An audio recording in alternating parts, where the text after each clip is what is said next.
Ассалаумалейкум достар. Бізде мынандай мопедке, великке, электровеликке менде 4 аккумулятор тұр. Осыған бізге не сұраған?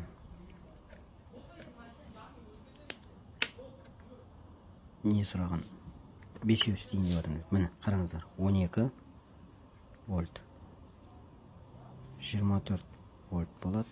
36 вольт. И бізде 48 вольт болады. Бұл бізде Қытай заводы шығарған осы 4 разница жоқ, қандай аккумулятор болса да 48 вольт осылай шығады. Енді қалай? Мен уже қанша көрсеттім осы сабақты. Сонда да сұрай береді. Жарайды.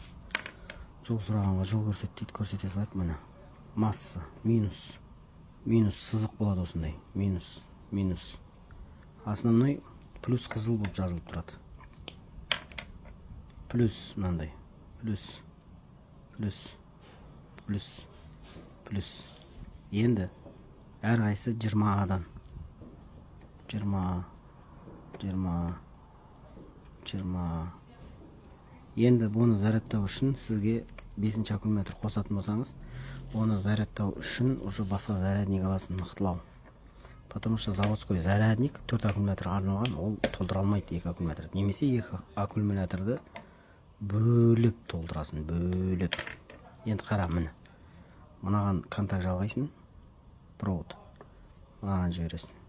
Бізде 12-ден 24 болды. Мынаған жалғайсың, болтпен тұрады, основной. Мынаған кетті. Бізде 36 болды. Мынаған жалғайсың, енді мынаған жібереміз, дұрыс па? Міне. Бізде 48 шықты. Енді сен мынаны қосқың келіп тұр ғой. Енді сен бұны қосу үшін былай істейсің. Мынаған жалғайсың. Сен плюсың мына жақта жалғанып тұрды ғой. Мынау сенде минус, общий минус деп аталады. Бұл сенің кулеріңе кетті. Яғни инверторға кетті. Инвертор моторға, моторчигіне ток жіберетін блокқа кетті минусы. Плюс сенің плюсың мынадан кеткен тұғын. Одан 48 вольт шығады, немесе 51 зарядка толы кезде. Осылай барып тұрған еді. Енді істейсің, мынаны ажыратамыз. Да, оны мынаған жалғаймыз. Кетті болды. Бізде әлі де 48 вольт. Неге? Өйткені біз былай істейміз, қара. Последовательно деген нәрсе бар. Последовательно деген нәрсе ол былай жалғанады. Чик. Мынадан плюс алған еді қоя. Енді мынадан аламыз плюс. Мынау просто мынаның қасында қалды. Мынадан созылып келіп отыр. Болды, міне. 12, 24, 36 и 48 болып қалады. Бірақ не өзгерді? 20 бізде уже мынау 20 болмайды, мынау екеуі. 40А болады. 40А. Түсіндің ба? Енді сен заряднигің, қазіргі родной заряднигін алады, зарядтайды, үшеуін. Мұнан да зарядтайды, сәл тоқтап қалады болды. Яғни мынау 2 аккумуляторың толық толмайды сен. Неге? Өйткені сен заряднигің сондай рассчитаны. Енді сен 60-қа алып қоясың зарядник, сенде сонда ғана мынау қайнап толатын болады. Болмаса, сенің заряднигің осылай жалғанғаннан кейін тез толып қала беретін болады. Енді сен бұны қара, мен бұны 48-ге жіберіп жүрдім. Мынада 48 шығып жатыр. Саған 12 керек болса, онда бас жаққа қоясың.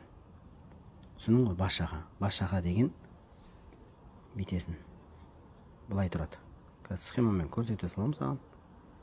Бас жаққа деген былай тұрады. Мынаған кетті. Мына бізде плюс былай кетеді. Яғни 48 алып жатыр қоя. Мына жерді битесін. 12 керек болып жатса саған. Битесін. Мынау тұра береді. Мынау екеуі параллель кетеді. Түсіндің бе? Болды. Түсіндің ғой? Параллель кетті. Болды. Минус разница жоқ. Мына жерде тұра берсе де болады. Мынаған да берсең болады. Разница жоқ. Қалаған. Мынау просто бізде не қылды? 40А болды. Мынау екеуі 20 болып қалады. Болды. Омен бізде не өзгерді? Омен бізде 12 вольт, бірақ 40А болды. Яғни көпке жетеді уже. Анау қосасын, мынау қосасын, яғни бас жақта тұрған аккумулятор бізде уже көп ток береді. Мынау уже бізде 12 болады. 12, 24, 36. Осындай болады. Осы схемамен қосасын. Енді мынау қайттан толу үшін бағана айтып жатырмын, зарядник не істейсің. ауыстырасың. Болмаса сенің аккумуляторың толмаған. Болмаса екеуден қойып шық бәріне өйстіп екеуден қойып шықсаң болады. Оны да схемасын көрсете салайын. Сенде уже 20 А болмайды, бәрі 40 адам болады. 40 адам болады, ойласай. Міне, біреу, екеу, үшеу, бәрі 40 адам болады уже сенде.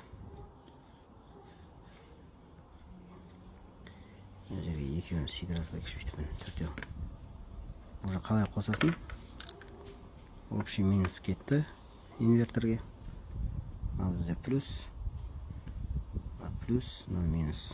Енді мына плюсті мынаған бересің. Мыналар әшейін просто параллель кетеді мен. Просто параллель мен. Плюс, минус. Мына плюсынан аяғына келді ғой, мына былай кетеді. Мына былай кетеді да, мына былай кетеді әшейін. Мына минусына барады. Мына плюс болады. Мына плюс. Бұл параллель кетеді, мына минус болады. Мына да параллель кетеді, мына былай кетеді. Мына плюс, минус. Мына минус неқа параллель кетеді, плюс неқа кетеді. Мына бізде общий плюс аласың. Болды бізде инверторге кетеді. Болды. Түсіндің ғой, міне көріп ал схемасын. Бізде бұл жерде не өзгерді? Бізде 20-дан, 20-дан бізде просто 40 болды. 40. Яғни 100 километрге жетеді мынау. 20 менше. Уже сен 200 километрге барасың. Моторный деген аккумуляторлар бар. Каспиларда 160 мың ба тұрады. Сондайды алсаң 60-тықтар бар даже. Мына 40 қой, я? Олар даже 60-тық. 12 вольт. Енді ол бірақ 180 сондай тұрады. 24, 36, 48. Каспидан алсаң, ол мынандай литовый болады осындай. Плюс-минус просто. Бірақ ода уже 60 А-лар болады. 60 А дегенің 60-тық, 65-тық машиналардікі бар. Мынада мысалы Мерседесте 110-тық тұр. Мына мысалы 65. Считай, сондай аккумуляторлар қоясың да. Қайықтікі литивой, ол басқаша болады. Мынандайлар шейлочный сондай болады. Қорғасын шейлочный. Яғни литыйлар дұрыс қой негізі. Литый аккумулятор немесе титанаттар, олар өте қымбат тұрады. Но зато 200 километрге әшейін жетеді.